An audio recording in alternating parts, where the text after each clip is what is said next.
Hello there, fellow cost-conscious comrades. Today, we delve into the riveting world of product costs. Now, I know what you're thinking. Product costs? Sounds about as thrilling as a root canal.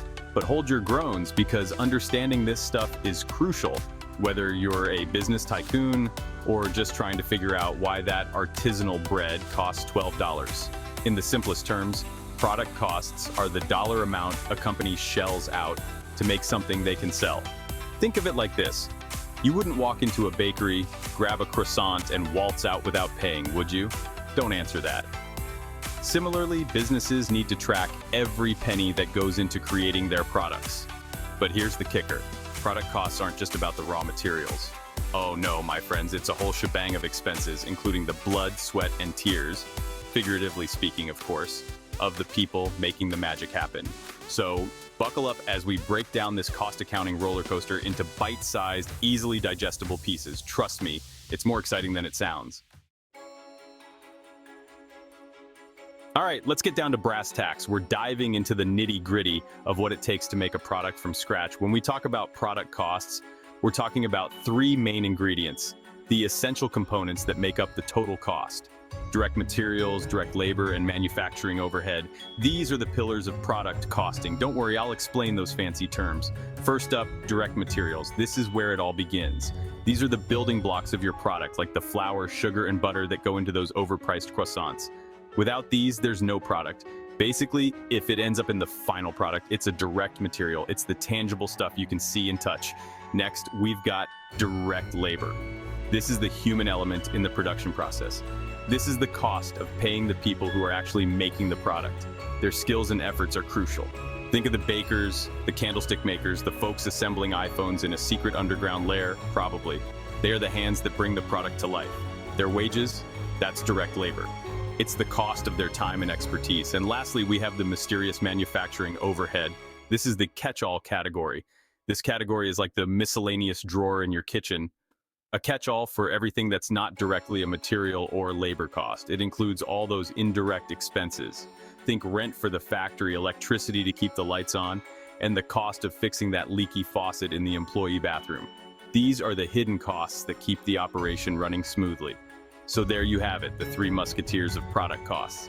Each one plays a vital role in the creation of a product. Now let's see how these ingredients come together in a real-life scenario. Stay tuned as we dive deeper into the world of product manufacturing. Okay, imagine we're running a bakery specializing in the most decadent chocolate cake known to humankind. Picture the rich aroma wafting through the air, drawing customers in from the street. To calculate our product cost per cake, we need to factor in all those lovely ingredients we talked about. Each component plays a crucial role in creating that perfect bite. First, the direct materials, flour, sugar, cocoa powder, $2.50. These are the building blocks of our cake. Eggs, milk, butter, $3. These ingredients add richness and texture to our creation. Secret chocolate blend, $4.50. This is what makes our cake stand out from the rest. Total direct material costs $10. Every penny counts in crafting our masterpiece. Next, the direct labor. Let's say our skilled cake whisperer Agnes whips up these masterpieces at $15 per hour, and each cake takes her about 30 minutes to make. Direct labor costs $7.50. Her expertise is invaluable. Finally, let's add some manufacturing overhead. We'll include rent for our bakery, utilities, and the cost of that industrial-sized oven. Manufacturing overhead per cake, $2.50. These are the hidden costs that keep our bakery running smoothly. Now for the grand finale, let's add up all our costs. Direct materials, $10. Direct labor, $7.50. Manufacturing overhead, $2.50. Total product cost per cake, $20. This is the magic number that tells us how much it costs to create our delicious cake. Boom! There you have it. Our scrumptious chocolate cake costs $20 to make. Every ingredient, every minute of labor, and every overhead cost adds up to this final figure. Now, if we sell each cake for $30, we're making a tidy profit of $10 per cake. Capitalism. This profit allows us to keep baking and delighting our customers. Section 4, beyond the oven, those pesky period costs. Now, just when you thought you had a handle on this whole product cost thing, I'm gonna throw a curveball. There's another type of cost that companies need to keep track of: period costs. Unlike product costs, which are directly tied to making a product, period costs are like that annoying house guest who just won't leave. They're not directly related to production, but they still need to be paid. Think of it as the cost of keeping the lights on for the entire business, not just the factory floor. It's the price of running the whole show. Examples of period costs include salaries for those fancy pants executives who sit in meetings all day making big decisions. Advertising costs to convince you that you absolutely need that new gadget, even if you don't. Rent for the company headquarters, which, let's be honest, is probably much nicer than your apartment. It's the cost of having a prestigious address. The important thing to remember is that period costs are expensed in the period they occur. They don't get carried over.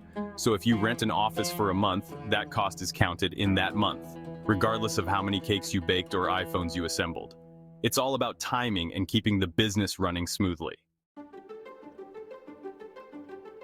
Section 5, Product Costs on Parade, the financial statement show. Now let's talk about how these costs strut their stuff on financial statements. Think of financial statements as a company's report card, showing how they're doing financially. Product costs make their grand entrance on two key financial statements: the balance sheet and the income statement. First up, the balance sheet. This statement is like a snapshot of a company's assets, what they own, and liabilities, what they owe at a specific point in time. Product costs hang out on the asset side of the balance sheet as inventory until the product is sold. Once a product is sold, its cost is transferred from the balance sheet to the income statement as the cost of goods sold. The income statement shows how much money a company made, revenue, and how much it spent, expenses, over a period of time. So, in a nutshell, product costs are like chameleons, changing their appearance on financial statements depending on whether they're sitting in inventory or have been sold. Section 6. Why should you care about this costly business? All right, I know what you're thinking, John. This is all very informative, but why should I, a humble consumer, care about product costs? Well, my friend, understanding product costs can make you a savvier shopper. Knowing how much it costs to make a product can help you decide if that $5,000 designer handbag is truly worth the price tag. Spoiler alert, it's probably not. But more importantly, understanding product costs is crucial for businesses of all sizes. By accurately tracking these costs, companies can set prices that ensure they're making a profit, because who wants to work for free? Identify areas where they can cut costs without sacrificing quality. Efficiency is sexy. Make informed decisions about product development and investment. Don't put all your eggs in one overpriced basket. So the next time you're shopping for groceries or browsing online, take a moment to think about the hidden cost behind the products you buy. It might just change the way you view the world of commerce. Section 7. Don't be a stranger. Let's wrap this up. And there you have it, a crash course in the wild and wacky world of product costs. We've covered everything from direct materials to the dreaded period costs, and hopefully I've managed to make this often dry topic a little less snooze-worthy. Remember folks, knowledge is power, and it might even save you a few bucks at the store. So go forth, impress your friends with your newfound accounting prowess, and never underestimate the importance of understanding where your money goes. Until next time, stay informed, stay curious, and try not to get ripped off.